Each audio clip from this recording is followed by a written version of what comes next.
दरअसल आपसे यही पूछना चाह रहा था कि आगे क्या करना है, और जिसमें एक बड़ी बात ये हो रही है, जो आपकी रिपोर्ट के हवाले से बताया जा रहा है, वो आप उस पे ज़्यादा रोशनी डालेंगे, कि जोशीमठ को दोबारा बसाने की अगर कोशिश होती है, तो बहुत खतरनाक साबित हो सकती है।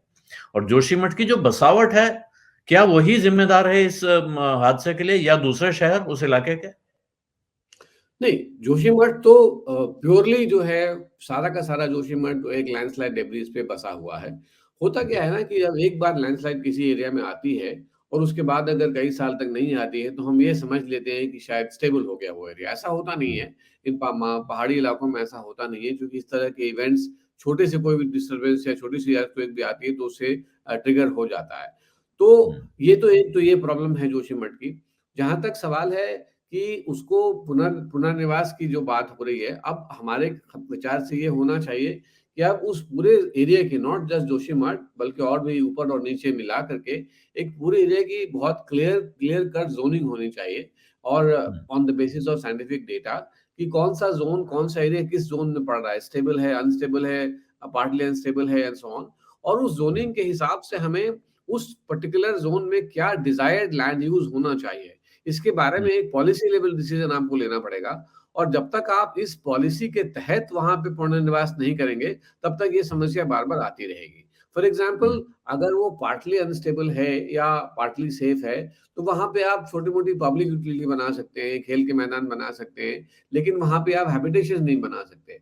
जो हुँ, परफेक्टली सेफ एरिया है, स्लोप स्टेबिलिटी के पॉइंट ऑफ व्यू से, अर्थक्वेक जोनिंग के हिसाब से, या बाकी लैंडस्लाइड प्रोसेस के हिसाब से, वहीं पे आपको हैबिटेशन बनाने पड़ेंगे। तो ये जब तक ये आप इंटीग्रेटेड प्लानिंग नहीं करेंगे, तब तक मेरे विचार से जोशीमठ में दोबारा लोगों को ले जाना जो है वो प्रॉब्लमेटिक हो सकता है। अच्छा। लेकिन ये प्लानिंग करके वहाँ लोगों को वापस बसाया जा सकता है। वो तो बसाना ही पड़ेगा, और तो लोग जाएँगे कहाँ अल्टीमेटली। तो बट ये है कि जो एक बफर ज़ोन क्रिएट करके, कि जो जो जो लैंडस्लाइड या अर्थक्वेक प्रोन एरियाज़ है, वहाँ पे एक बफर ज़ोन क्रिएट करके आपको एक नए सिरे से पूरी प्लानिंग करनी पड़ेगी। आपका रोड कंस्ट्रक्शन का प्रोजेक्ट चल रहा है, बाकी और भी सारे प्रोजेक्ट चल रहे हैं। उन सारे प्रोजेक्ट्स को ध्यान में रखते हुए और वहाँ की जियोलॉजिकल सेटिंग को ध्यान में रखते हुए, पूरी एरिया की एक एक प्रॉपर प्लानिंग, एक एक समझ लीजिए आपको एक नई टाउनशिप बनानी पड़ेगी, एक एक प्लान्ड तरीके से। उन्हीं घरों में, उन्हीं जगहों पे जाना तो मेरे ख्याल से इस वक़्त काफ़ी मुश्किल हो सकता है। तो एक तरह से जिन लोगों के घरों में क्रैक आ रहे हैं, उनके लिए उनको तो अब ये सोचना चाहिए कि अब यहाँ यहाँ रहना पॉसिबल नहीं होगा। जो मेरे मुश्किल है। मेरे साथ जी, अनेक जी। लोगों से मैंने बात की है इस बारे में, बहुत सारे लोग जो बहुत बारीकी से अध्ययन भी करते रहे हैं, जियो साइंटिस्ट से भी बात की है, जो कहते हैं, और ये 2021 का जो हादसा आपको याद रखना चाहिए, वो जो धौलीगंगा प्रोजेक्ट में हुआ, जी। वो तो कितने लोग बह गए, ये खबर ही बहुत दिनों तक नहीं आ पाई कि कितने लोग दब गए, कितने लोग बह गए। जो आपने कहा कि एनटीपीसी बहुत एहतियात के साथ काम करती है, और वो कोई छोटी-मोटी प्राइवेट कंपनी तो है नहीं। लेकिन ठेकेदार काम करते हैं। कंपनी के आला अफ़सर तो आके काम करते नहीं है, काम तो ठेकेदारों के हाथ में होता है। एक बड़ा ठेकेदार ठेका लेता है, फिर वो छोटे ठेकेदारों को देता है। तो इसमें जो जो बड़ा ऐतराज़ आता है एनवायरनमेंटलिस्ट की तरफ से, वो ये है कि टनलिंग के काम में टनल बोरिंग मशीन जाती है, वो अटक जाती है कहीं, और उसके बाद आप ब्लास्टिंग शुरू कर देते हैं, जो इन प्रोजेक्ट्स में हो रही है। जो डायनामाइट ब्लास्टिंग होती है, उससे वो पहाड़ हिल रहे हैं, और इसका असर धीरे-धीरे, कभी-कभी तुरंत आ जाता है, कभी धीरे-धीरे आता है। ये जो बात है, क्या ये बात गलत है? देखिए, सबसे पहले बात कि ये समझने की ज़रूरत है कि 2021 की जो घटना थी, वो घटना और इस घटना में बहुत फ़र्क है।